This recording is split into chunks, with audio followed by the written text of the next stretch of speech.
Hello everybody, welcome back to my YouTube channel and welcome to another video. Today I wanted to talk about 7 style mistakes that I fixed. I find these videos are really interesting. I've been watching quite a few, especially Christmas time and also whilst I had COVID. It really made me look back at things that I used to do before that I no longer do. Now, I feel like style mistakes, we're all going to do it at some point in time. There are certain signs that I now am aware and I tend to steer away from them. So if you like videos such as this, anything to do with fashion content, I would absolutely love for you to consider subscribing by hitting that subscribe button along with the bell notification so you get notified every time I upload a new video. And needless to say, I would absolutely appreciate with all of my heart if you could also hit that like button, because it truly helps my channel out by reaching a lot more people here on YouTube.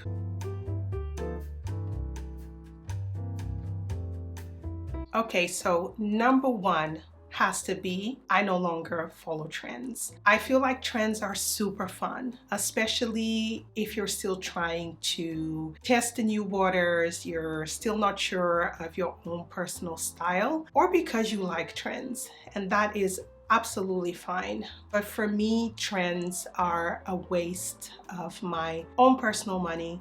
1, because I will waste it, and 2, because I will not reach for that piece all that often. And the most recent trend that I followed, that although I wore it a little bit at the time that I bought it, but this past year I didn't even want to look at them, was the chunky Chelsea boot. I didn't splurge on a pair of boots like that, and I know they're still on trend this year. I actually bought mine from H&M. They were super inexpensive. I didn't reach for them this year at all. 1, because I don't feel it's my style. I feel like it fits a particular, I don't want to say an age group, it just didn't fit my style, so I wasn't going to reach for them all that often, and I don't feel like that style of footwear suits my aesthetic in the long run.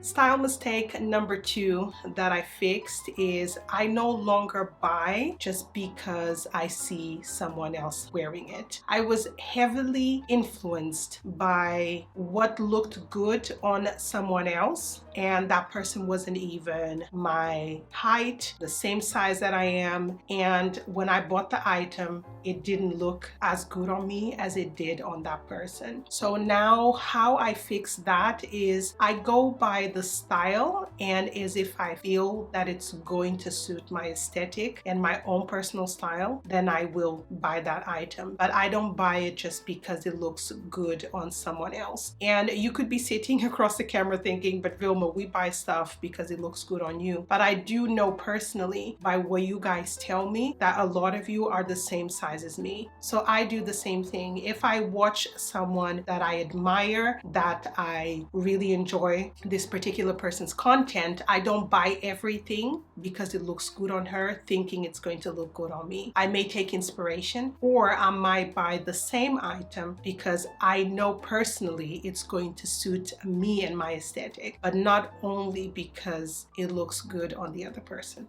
Mistake number 3 that I fixed was I stopped buying super fitted clothing. I used to buy everything figure hugging. I used to buy tops, bottoms, including skirts and trousers, dresses. Everything was fitted. And this was when I was in my mid-20s and early 30s. I felt like because I was a little bit bigger, if I would buy things that were fitted, it would make me look smaller. Fitted clothing can also be quite uncomfortable, especially if you like 100% cotton denim like I do. It can be uncomfortable if it's super fitted. Tight clothing are not what resonates with me and my style anymore, so I stopped buying them. Style mistake number 4 that I stopped buying is heavily branded handbags. I am so guilty of this. I want to say before I get into my thoughts on that it's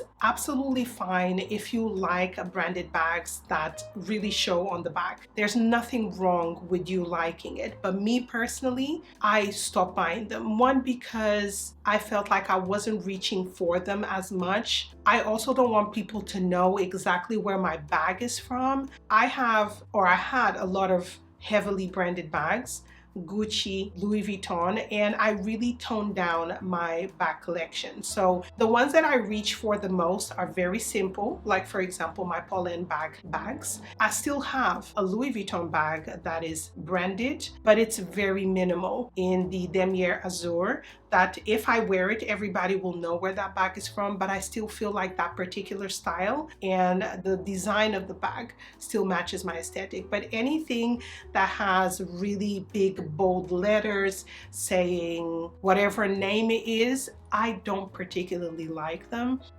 They don't match my style anymore, my aesthetic, which is quite simple. So I steer away from heavy branded things. Even on clothing, a t-shirt, I don't want my t-shirt to say in big bold letters Chanel, because that is just not the type of person that I am, and I wear things that are very simple. I have to stress on that. Style mistake 5 that I fixed is I no longer buy high heels. In my 20s, I used to wear high heels, boots, stilettos, and they were so uncomfortable. I've mentioned several times my height. I am 5'7" and I don't need any extra height. Although I like wearing heels, I don't like high heels. I don't feel that they're practical. They really, really are uncomfortable, especially for women like me that don't really have that arch on the foot. That is super uncomfortable. You start walking really weirdly with the heels, or you don't want to stand up at all. And from the practicality standpoint, they're really not the best shoes to have. I prefer comfortability rather than just looking good or for fashion sake. So anything that I see that is a little bit too high than what I would feel comfortable in, I don't buy it because I know I'm not going to reach for at all. So style mistake number 6 that I fixed is buying too many of the same style. So what do I mean by this? For example, t-shirts are things that are bought in different shades because they are basics. They are the staple core pieces that you can have in your wardrobe, and I personally reach for t-shirts all the time, but this is not going to work for everybody. Some people don't like t-shirts all that much, so they don't buy them. So buying the same style of item that you're not going to reach for is definitely a style mistake. And this is just an example. I rather buy 2 white t-shirts and wear them to death than have 6 white t-shirts and I'm only wearing 2. Does that make sense? So I try to steer away from buying the same exact item too many times because I know I'm not going to wear them all the time. And the 7th and last style mistake that I fixed is no longer impulse buying when items are on sale. And this is very, very important. I wanted to mention this last because I feel like we're very, very guilty of impulse buying when the sales start. And having that mentality of buying just because something is on promotion does not necessarily mean you're actually going to wear that piece. And it took me a really long time to come out of that mental state because I used to feel so excited for buying things that before were at 99 pounds, but now I'm paying $45.99, even in a color that it's not something that I actually want in my wardrobe, and then never reach for that item. The last time I actually did that was 2019. And I remember in 2020, I was still going through my wardrobe pieces and and I found a bunch of them that still had the tag. And I asked myself, why are these pieces here? I've never reached for them and they still have the tag. And then I went like, oh, okay, it's because I bought them when they were on sale. I no longer go to my favorite stores online with the purpose of just buying because items are on promotion. And that has saved me so much money. Okay guys, so we've reached the end of this week's video. Let me know in the comments below if you have certain rules like this where you try to fix your own style mistakes, or if you can resonate with the ones that I've mentioned. Leave me a comment. I absolutely love interacting with you guys. Give this video a good old thumbs up. As I mentioned at the start of the video, that really helps my channel out. Thank you so much for joining me, and I'll see you on my next week's video. Bye.